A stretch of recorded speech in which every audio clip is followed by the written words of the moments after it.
নমস্কার, আপনারা দেখছেন স্পোর্টস ফাইট মিডিয়া। আমি রয়েছি আপনাদের সঙ্গে রুটি। ইতিমধ্যে কিন্তু 133তম ডুরান্ড কাপের নতুন সংস্করণের ঢাকাটি পড়ে গেছে এবং মোহনবাগানের প্রথম ম্যাচের পর কাল মুখোমুখি হয়েছিল ইস্টবেঙ্গল এবং ইন্ডিয়ান এয়ারফোর্স। সেই ম্যাচে কার্যত ইন্ডিয়ান এয়ারফোর্সকে কিন্তু দমিয়ে দিয়েছে ইস্টবেঙ্গল।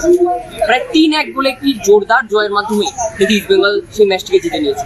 অবশ্যই সেই ম্যাচে বিভিন্ন ধরনের সমালোচনা উঠছে যে বিদেশিদের কেন খেলানো হয়েছিল। ইতিমধ্যে দেখতে পেয়েছি যে ইন্ডিয়ান এয়ারফোর্সে কিন্তু কোনো দেশি খেলোয়াড়, একেবারে দেশের খেলোয়াড়রা ছিল, কোনো বিদেশি খেলোয়াড় ছিল না। কিন্তু ইস্টবেঙ্গল তাদের 4 জন বিদেশের উপর ভরসা করেছিল। এমনকি ডিমিত্রিয়স ডায়মান্টাকসকেও কিন্তু নামানো হয়েছিল প্রথম ম্যাচে। তো বিস্তারিত এই আলোচনার জন্য আমরা দেখে নেবো আমাদের প্রতিনিধি অনির্বাণ নাহাকে। তো অনির্বাণ, কালকে ম্যাচ ছিল ইস্টবেঙ্গল এবং ইন্ডিয়ান এয়ারফোর্সে 3-1 জয়, খুব বড় জয়, অনেকদিন পর মোমেন্টাম ফিরেছে। তো তোমার কাছে যেটা প্রথম প্রশ্ন আসছে, বিভিন্ন ফেসবুক পেজে এটা এখন ভাইরাল কোয়েশ্চেন, যে একটি দেশের টিমের বিরুদ্ধে, একটি দেশীয় দলের বিরুদ্ধে যেখানে বিদেশি না বলতেই নেই, তাদের বিরুদ্ধে 4 জন বিদেশিকে নিয়ে নামানো, এটা কতটা যৌক্তিকতা সম্ভব? দল প্রথমার্ধে পিছিয়ে পড়ার পর থেকে বিদেশিদেরকে প্রথম থেকে ব্যবহার করার কাগজ পত্রের একটা পরিকল্পনা ছিল অবশ্যই, কিন্তু বিদেশিদের থেকেও আমার মনে হয় ইন্ডিয়ান প্লেয়াররা বেশি উপযোগী।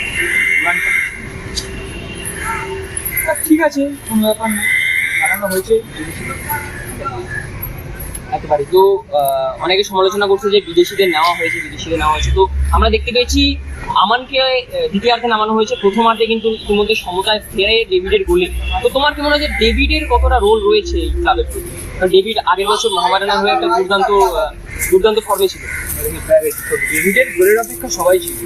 ডেভিডের আগের প্রিভিয়াস ফর্মটা সবাই চাই ইস্টবেঙ্গল হয়েও যাতে ডেভিড ফিরে আসুক।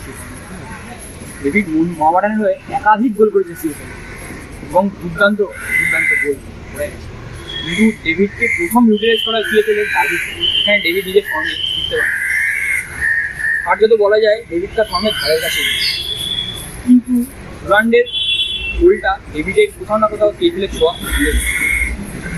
তো তোমাদের যেটা প্রশ্ন থাকবে যে সুপার সাব হিসেবে ডিমিত্রিয়স ডায়মান্টাকসকে নামানো হয়েছে, এটা কি শুধুমাত্রই একটা প্লেয়ারকে, একটা নতুন বিদেশিকে ফিট করার চেষ্টা, নাকি সেই মুহূর্তে দলে মোমেন্টাম ছিল না বলে তাকে নামানো? কারণ দেখেছি 1-1 ছিল, রক্ষণ বিভাগের কথা একটু পরে তোমার সাথে আলোচনায় আসবো, কিন্তু ডিমিত্রিয়সকে নামানো 1-1 সমুদায় থাকার পরে, এটা কি কার্যকরী সুপার সাব নাকি ম্যাচ থেকে?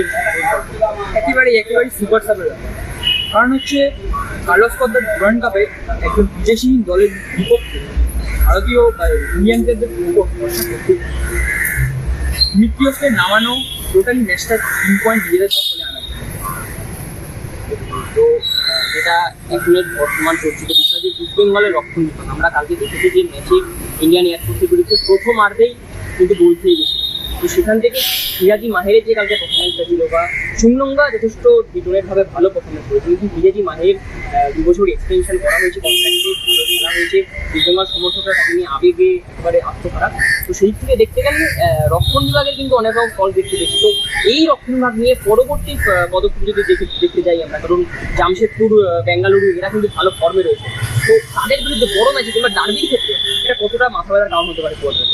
অনেক পরিমাণই হতে পারে, কারণ যেটিকে একদমই ম্যাচ ফিট দেখা যায়। মানছি ডুরান্ড কাপের সিজনের প্রথম ম্যাচ হিসাবে খেলছে, কিন্তু সেই হিসাবে ইজাগিকে যেভাবে আমরা আইএসএলে দেখেছি তার ঘাড়ের কাছে বলে মনে হয়নি ইজাগি শুধু একা নয়। আমরা যদি বলি রাফিক এবং চুমুঙ্গার কথাও, তাদেরকেও খুব একটা ফিট বলে হয়নি ম্যাচে বলে মনে হয়।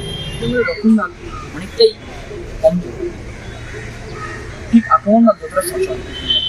তো ডার্বি ম্যাচের মতো বড় ম্যাচে ইস্টবেঙ্গলের রক্ষণভাগ অবশ্যই কাগজ পত্রের চিন্তা করে দাঁড়াতে পারে, কারণ মিরাজি মাহের, লালচুংনঙ্গা এবং মোহাম্মদ রাফি একদমই ম্যাচে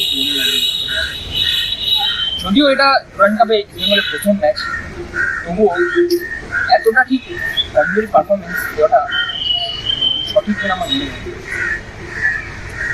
একাধিক অনুশীলন এবং একাধিক প্র্যাকটিস ম্যাচের দরকার আমার মনে হয়। একেবারেই। তো আপনারা শুনলেন যে আমাদের প্রতিনিধি অনির্বাণ নাহা কি বললো। তো এর পরবর্তী ম্যাচ ইস্টবেঙ্গলের সঙ্গে ডাউনটাউন হিরোজের, এবং তারপরে সরাসরি চলে যাবে এফসি কাপ এবং মোহনবাগান সুপার জায়ান্টসের বিরুদ্ধে কিন্তু একটি ম্যাচ রয়েছে, যেটি হতে চলেছে যুবভারতী ক্রীড়াঙ্গনে 18 তারিখ। তো এই চিন্তার ভাঁজগুলির মাঝে কার্লোস কোয়াদ্রা নিজের দলকে কিভাবে সাজায় সেটি কিন্তু সময়ের অপেক্ষা।